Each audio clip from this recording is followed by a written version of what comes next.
All right, here we go. First day of the diet from the garden. Okra from the homestead, fresh eggs, and a half of that hot pepper.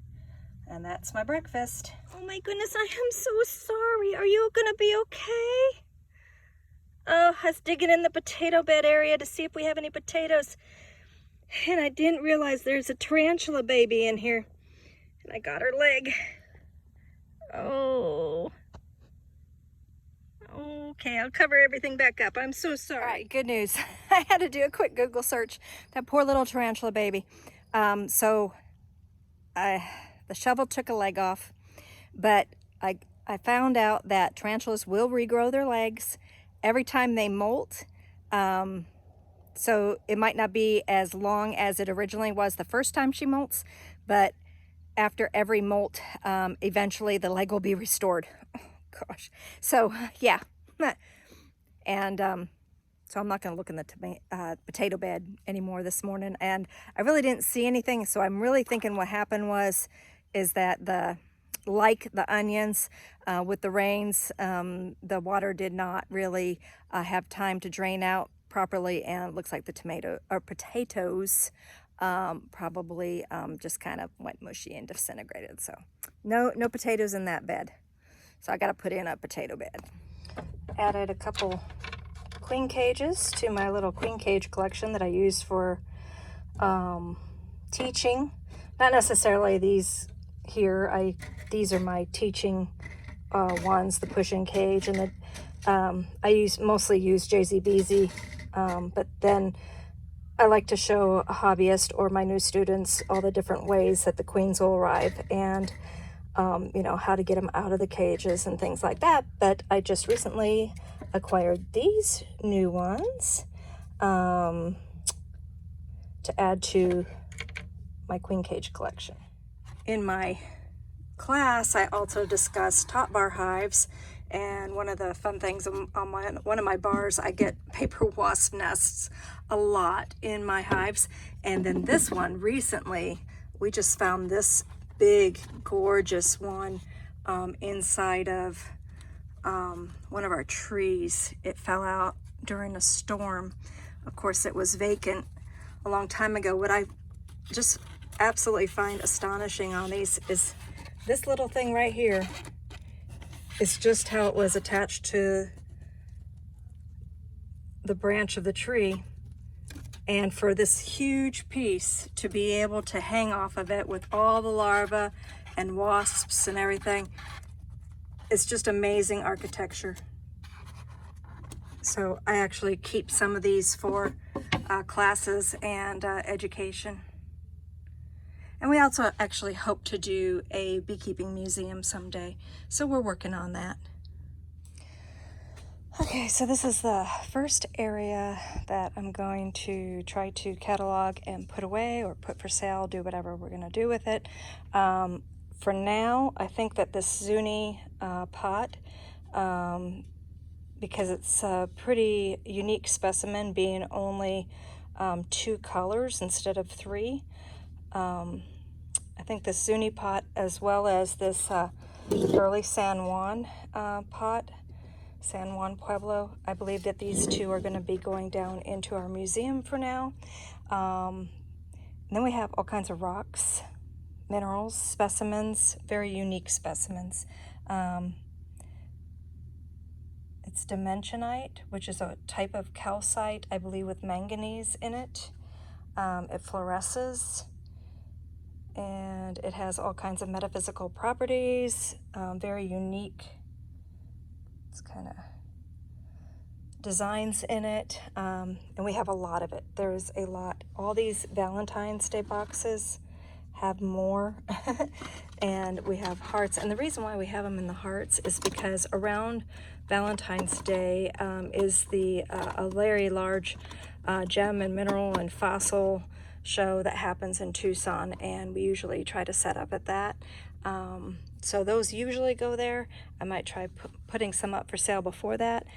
We have a piece of Oregon petrified wood, and we have some thunder eggs that are broke open, a couple matlocks, rooster serving sets, Roseville set, and then we also bought a collection of deer.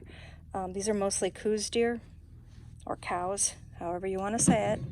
The collection came from a taxidermist that passed away here in the Tucson area.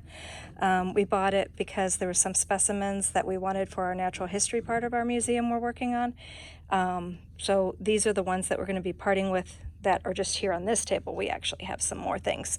And then we, of course, more thunder eggs. We also have some black tourmaline, which also has great metaphysical properties.